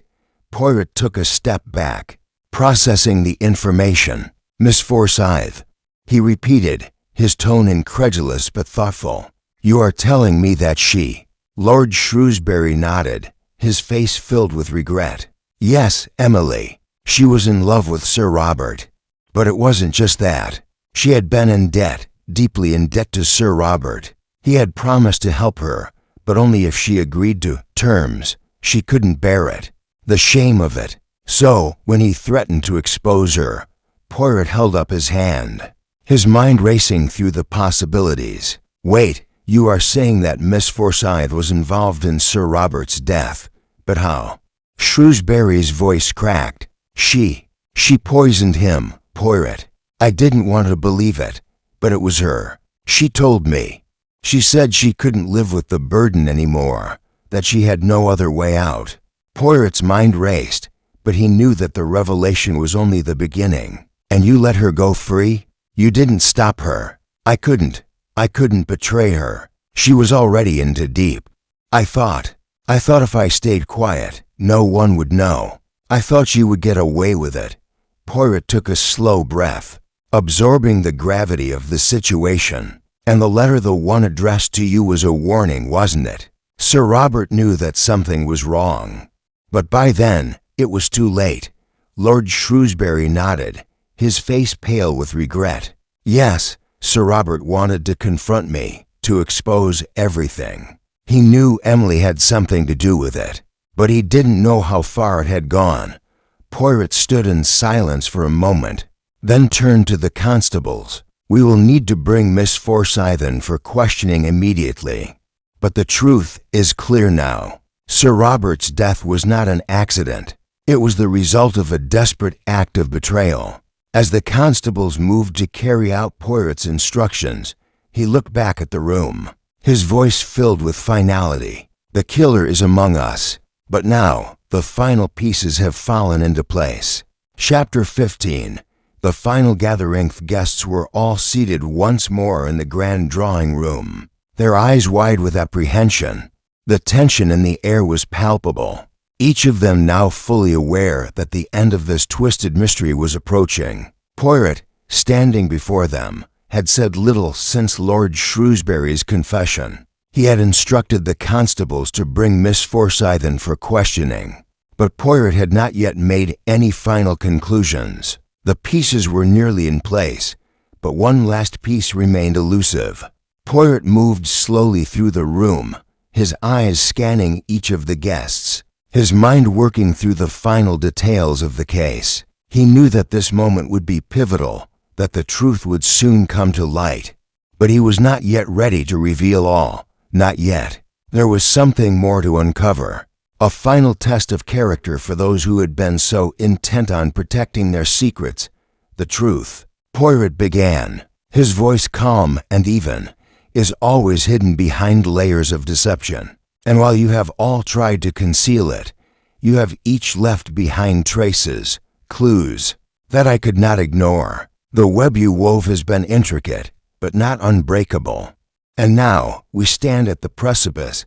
Lady Clarissa's fingers tightened around the edge of her chair, her eyes flickering nervously to Lord Shrewsbury. He had been sitting in silence ever since his confession, his face pale, as though the weight of his own guilt was more than he could bear. Miss Forsyth had yet to arrive, but Poirot had no doubt that when she did, the final chapter of this story would be written. You see, Poirot continued, walking toward the window, each of you had a role to play. You thought you could outsmart me, but in doing so, you made a fatal mistake. You underestimated the power of observation. The smallest details always give away the truth. Poirot turned back to face the room. Lady Clarissa, you were so quick to dismiss the possibility of anyone in this house being guilty, weren't you? Yet, I believe you knew far more than you let on. Lady Clarissa looked up at him, her face pale but composed. I don't understand what you mean, Monsieur Poirot. Poirot smiled faintly, his eyes sharp. Ah, madam, you were not so innocent. You knew about Sir Robert's dealings with Miss Forsyth. You knew of the tension between them, the threat he posed. You, like Lord Shrewsbury, were trying to protect her, weren't you? But in doing so, you played a dangerous game. Lady Clarissa's eyes flickered, but she said nothing. Poirot could see the subtle shift in her expression, the realization that her carefully constructed mask was beginning to crack. Miss Forsyth, Poirot continued, was at the center of it all. Her desperation, her secret debts, and her twisted sense of guilt led her down a dark path. She did not want to kill Sir Robert, but when she saw no other way out, she did what she thought was necessary. Hastings, who had been standing off to the side, glanced at Poirot in confusion. But Poirot, he said quietly, if Miss Forsyth was the one who poisoned Sir Robert, why would she allow herself to be caught in this trap? Why did she not flee or deny it? Poirot's eyes gleamed as he answered, Ah, Hastings, that is the most telling question of all. Miss Forsyth did not flee because she wanted to be caught. She wanted to face the consequences of her actions. In her twisted way, she felt she had no other choice but to sacrifice herself for the greater good at least. That is what she thought. She believed that if she were caught, everything would be revealed, and the truth would come out. The room was silent as the weight of Poirot's words hung in the air. Miss Forsyth had been playing a part all along, but not the one Poirot had initially expected. She had been attempting to control the narrative, to make sure the truth came out. Even if it meant her own destruction, the door to the room opened, and Miss Forsyth entered, her face pale and weary. She had clearly been crying, but there was a steely resolve in her eyes now. She stepped into the room, glancing at each of the suspects before her gaze settled on Poirot. I know why I'm here, she said quietly, her voice trembling but filled with conviction. You've figured it out, haven't you? Poirot nodded, his expression softening. Yes, Miss Forsyth, I have. And now, it is time for you to tell us the whole truth. The truth that has been buried beneath the lies.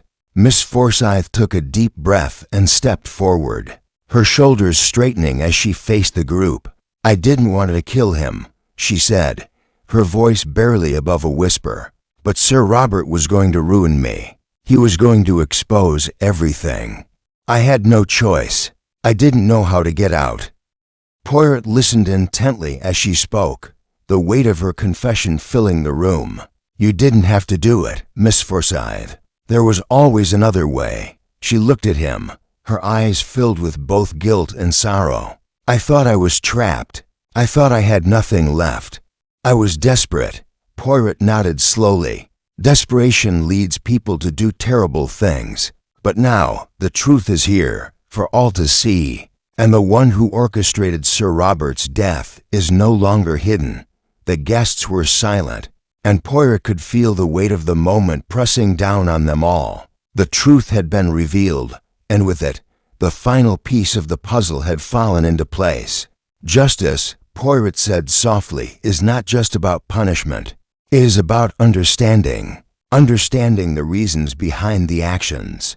The truth has been uncovered, and now, it is up to each of you to face the consequences of your choices. As Miss Forsyth was led away by the constables, Poirot turned to the remaining guests. This is the end of one chapter, but the story of how we all choose to live and how we face our mistakes continues. The room was still. The mystery had been solved, but the weight of the revelations lingered in the air, and Poirot, as always, was content in knowing that justice had been done. Chapter 16. The revealed final curtain had fallen, and yet, the silence in the room felt like a living thing. The tension, though resolved, lingered in the air, thick and heavy. The guests had been sent away for the night, each of them processing what had just been revealed. Lord Shrewsbury, Miss Forsyth, Lady Clarissa, and the others all had played a part in the tragic drama that had unfolded in the grand house. Some were more guilty than others, but none were without fault. Poirot sat alone in the drawing room, his mind whirring as he reviewed the final pieces of the case. The fire had burned low, casting flickering shadows across the walls. Hastings entered quietly, his expression unreadable. "It's over then, Poirot?" Hastings asked, his voice low. There was no need to ask the question, both of them knew the answer. But the weight of the case had pressed on Hastings too, and now he sought some closure. "Yes, it is over," Poirot replied, his voice calm but filled with a certain weariness. "The pieces have fallen into place, and now we can move on." Hastings sat across from Poirot, his gaze fixed on the detective. "I still don't fully understand. Miss Forsyth, the confession she gave. It's hard to imagine she could have gone that far." Poirot nodded, his eyes reflecting a quiet understanding. "Yes, Hastings, it is difficult to grasp, but desperation often leads people to commit terrible acts. Miss Forsyth was driven by fear, by the need to protect herself. She thought she had no choice, and yet," Hastings murmured, "she still took that step. She killed Sir Robert." Poirot met his eyes with a steady gaze. "Yes, she did, but we must understand why. The why is as important as the what. She felt trapped, betrayed, and cornered. She acted out of desperation, thinking it was the only way out. And though it was wrong, it was a choice she made, one she will have to live with." Hastings leaned back in his chair, still digesting the complexity of the case. "And Lord Shrewsbury?" Poirot's lips curled into a faint smile. "Ah, Lord Shrewsbury. He was not the mastermind, but he was complicit.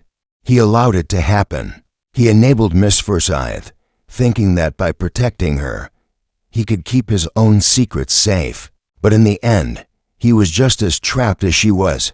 "And Lady Clarissa?" Hastings asked, though he seemed already to know the answer. Poirot sighed softly. "Lady Clarissa was caught in the middle. She was loyal to her husband, but her loyalty was not without its limits. She knew of Sir Robert's dealings, and she knew of Miss Forsyth's desperation. She, too, kept secrets, but hers were not crimes in themselves. She was the observer, the one who saw everything but chose to remain silent." There was a pause, as Poirot leaned back in his chair, his fingers tapping rhythmically on the armrest. "This case was not just about murder, Hastings. It was about the web of relationships that held these people together. Each person had a different motive, a different reason for their actions, but they all shared one thing, a fear of the truth." Hastings nodded slowly, still processing Poirot's words. "And what now? What happens to them?" Poirot's expression softened, his eyes filled with a quiet sadness. "Miss Forsyth will face justice for her crime, but she will also live with the knowledge that her desperation led her to a place where she could not turn back. Lord Shrewsbury will be held accountable for his part in the events, though his punishment will be of a different nature. His guilt lies not in the act of murder, but in his enabling of it. Lady Clarissa, too, will bear the consequences of her silence. She is guilty of nothing more than allowing her loyalty to blind her to the truth. Hastings sat in silence for a moment before speaking again. "And you, Poirot, you're sure this is the right outcome?" Poirot turned to face him, a thoughtful expression on his face. "Justice, Hastings, is not always about punishing the guilty. It is about understanding. It is about unraveling the layers of deceit, fear, and guilt that people carry with them. This was not a simple murder. It was a tragedy of choices, of lives intertwined in ways none of them fully understood." He paused, a brief flicker of sadness passing through his eyes. "And in the end, that is the hardest thing to accept, how little people understand the consequences of their own actions until it is too late." Hastings remained silent, watching Poirot closely. He could see that his friend was deeply affected by the case.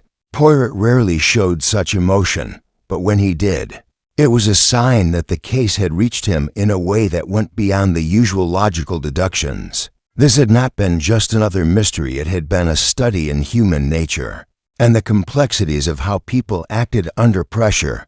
"The puzzle is solved," Poirot said finally, his voice soft, "but the damage remains. The lives of these people, and the lives of those around them, have been changed forever." Hastings nodded, understanding. "You did everything you could, Poirot." Poirot smiled faintly. "Yes, but sometimes even the most meticulous detective cannot change the course of events. We can only reveal the truth."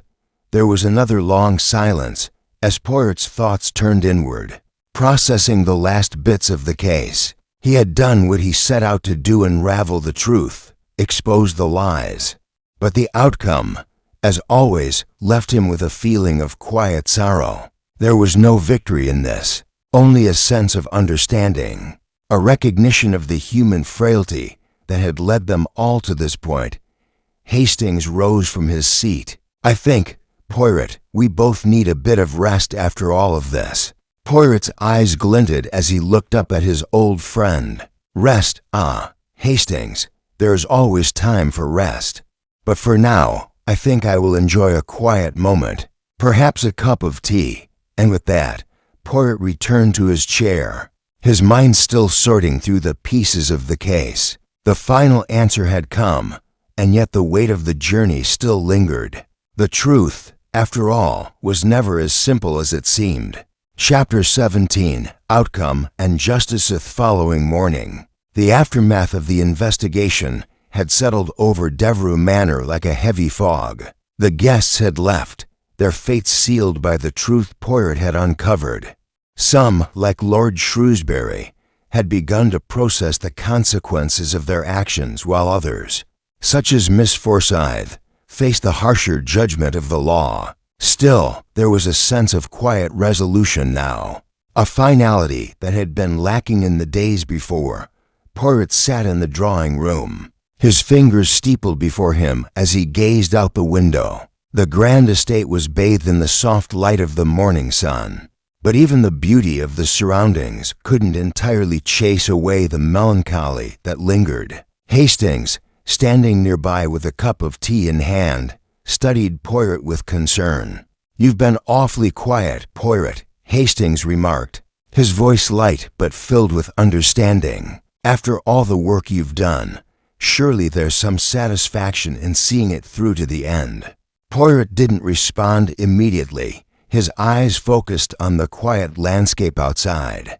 The events of the past days had taken their toll, and while the case was resolved, Poirot couldn't help but reflect on the human cost of the truth. "Ah, Hastings," Poirot said at last, his voice soft, "the resolution is, in a way, a bitter one. Justice has been served, but it comes at a price. We must never forget that the truth, while illuminating, can also be harsh. It is not always the balm we hope it will be." Hastings sat across from him, sensing that Poirot's words were deeper than they first appeared. "But surely, Poirot, the guilty are punished, and the innocent are free. That's justice, isn't it?" Poirot turned his gaze to his friend, a faint smile tugging at his lips. "Yes, Hastings, that is justice. But it is not always so clear-cut.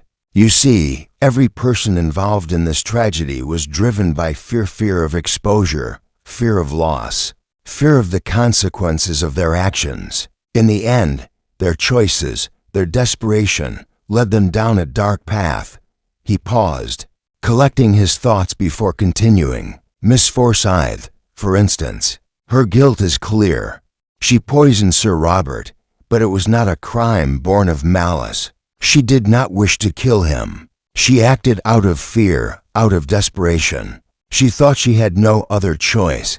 Hastings nodded thoughtfully. "I suppose we often forget that criminals are not all heartless monsters. They're often driven by their circumstances, by forces beyond their control." "Indeed," Poirot agreed. "And what of Lord Shrewsbury? He did not kill Sir Robert, but his complicity cannot be ignored. He enabled Miss Forsyth's actions, thinking that silence would protect them both. And yet, in the end, it was his silence that led to his downfall. He allowed the lie to fester until it became a deadly truth." Hastings leaned forward. "And Lady Clarissa? What about her?" Poirot's eyes softened as he thought about the lady of the house. Lady Clarissa was trapped between loyalty and morality. She was loyal to her husband, but in doing so, she allowed herself to be complicit in the cover-up. She did not act out of malice, but she did nothing to stop it. Her silence, too, is part of the tragedy." Hastings frowned, his mind processing the weight of Poirot's words. "So none of them are purely guilty, but none are entirely innocent either." "Precisely," Poirot said, his voice firm with conviction. "This case is not about finding a single villain. It is about understanding the complexities of human nature, our fears, our weaknesses, and the choices we make under pressure. Each of them was guilty in their own way, and each must face the consequences of their actions." The room fell silent as the gravity of Poirot's words settled over both of them. Hastings took a sip of his tea, his mind swirling with the knowledge that Poirot was right. Justice had been served, but it had come with an emotional cost that neither of them could ignore. Poirot stood up from his chair, his movements deliberate as he walked to the window once more. "There's one more thing," he said quietly, as if mulling over his final thoughts. "Though we have uncovered the truth, I cannot help but wonder about the ripple effect of these events. The lives of those involved will never be the same." Hastings watched him carefully, sensing that this case had left a deeper mark on Poirot than he was willing to admit. "You think the aftermath will haunt them?" Poirot turned, his eyes meeting Hastings's. "I believe it will. And that, my friend, is perhaps the hardest part of all." A long pause followed, both men lost in their thoughts. Poirot's role in the case had come to its conclusion, but the emotional toll of the truth weighed heavily on him. As much as Poirot valued the pursuit of justice, he also understood the toll that it took on those who sought it and those who found it. He had seen too many lives affected by the consequences of the truth. It was an unsettling reality, but one that Poirot accepted. Finally, Poirot spoke again, his tone quiet but resolute. "In the end, Hastings, we are all shaped by the choices we make. And for better or worse, those choices remain with us."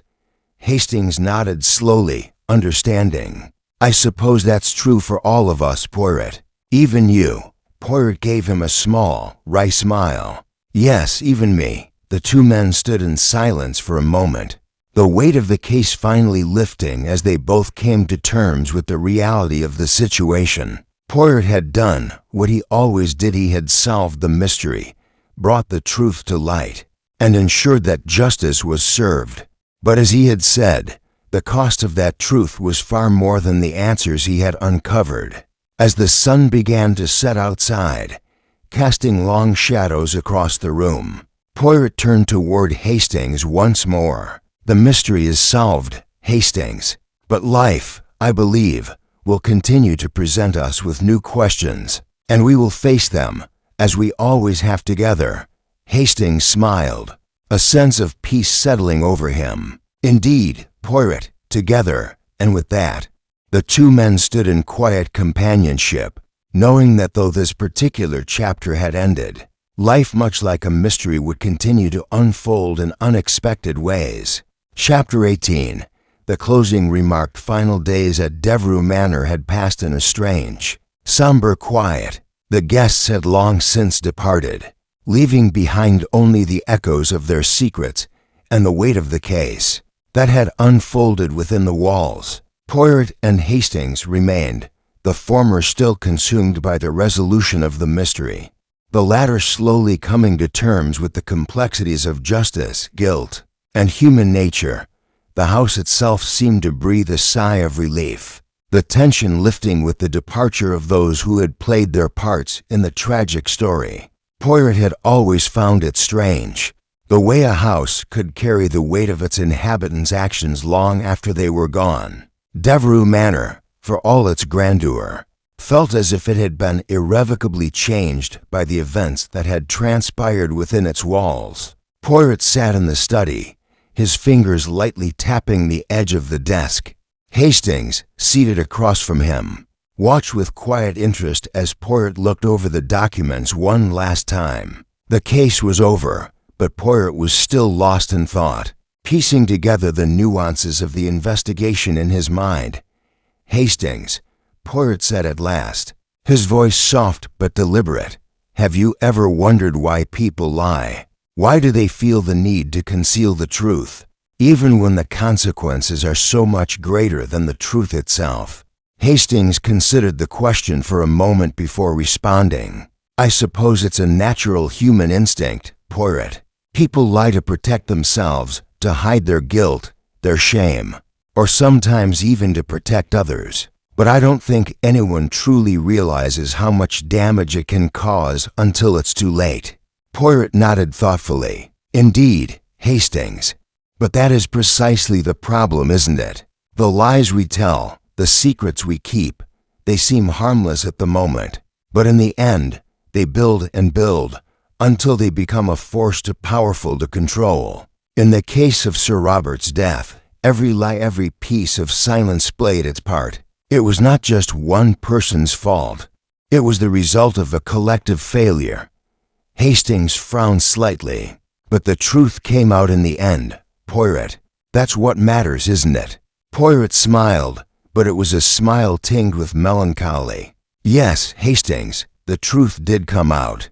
But what was the cost? The cost to Miss Forsyth, to Lord Shrewsbury, to Lady Clarissa? Each of them is left to live with the consequences of their actions. And in that sense, the truth is both a relief and a burden." He leaned back in his chair, his gaze distant. Miss Forsyth, in particular, acted out of fear, out of desperation. She thought that by killing Sir Robert, she could free herself from the web of lies and threats that had ensnared her. But in the end, she was no freer than before. She may have removed the immediate threat, but in doing so, she condemned herself to a life of guilt, of living with the weight of that one act. Hastings nodded, his face reflecting the sadness of the situation. "It's tragic, Poirot. She didn't deserve to end up like this." Poirot's eyes softened, his expression filled with a quiet understanding. "No one deserves to be driven to such extremes. But the truth is, Hastings, that we all have our breaking points. We all have our moments of weakness. And when those moments come, we make choices. Some of those choices we can live with, others we cannot." The two men sat in silence for a long moment, the weight of Poirot's words hanging in the air between them. Finally, Hastings spoke, breaking the quiet contemplation. "So what happens now, Poirot? What happens to them?" Poirot glanced at Hastings, his face resolute. "Miss Forsyth will face the consequences of her actions. The law will take its course. But the punishment is not just for her. It is for all of them. Their lies have been exposed, and they must live with the knowledge of what they have done. Justice has been served, but at a price. He stood and walked over to the window, looking out at the sprawling grounds of Devereux Manor. The fog had finally lifted, revealing the vast, silent landscape beyond. This case is closed, Hastings, but life will go on, as it always does, and new mysteries will emerge. There will always be another puzzle to solve, another truth to uncover. But for now, I am content. The truth has been revealed. Hastings stood as well, his expression thoughtful. And what will you do now, Poirot? What happens to you after all of this? Poirot smiled, though it was a smile tinged with weariness. What happened to me? I will continue, Hastings. There is always more to do. But for now, I will rest. I will enjoy the quiet, the peace that comes after the storm. He turned back to face Hastings, his eyes filled with a quiet determination. The world does not stop, Hastings. The mysteries do not cease. But we must take our moments of respite, our moments of reflection, before we move on to the next challenge. Hastings nodded, understanding. You've earned your rest, Poirot. Poirot smiled again, a flicker of warmth in his eyes. Perhaps, Hastings, perhaps, but I am never truly at rest. The mind is always at work, searching, analyzing, uncovering the hidden truths. He paused, his gaze drifting back to the window. But for now, let us enjoy this moment. The world can wait a little longer.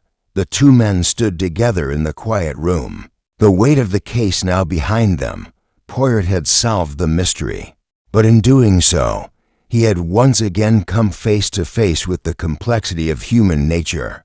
It was never as simple as right or wrong, good or evil.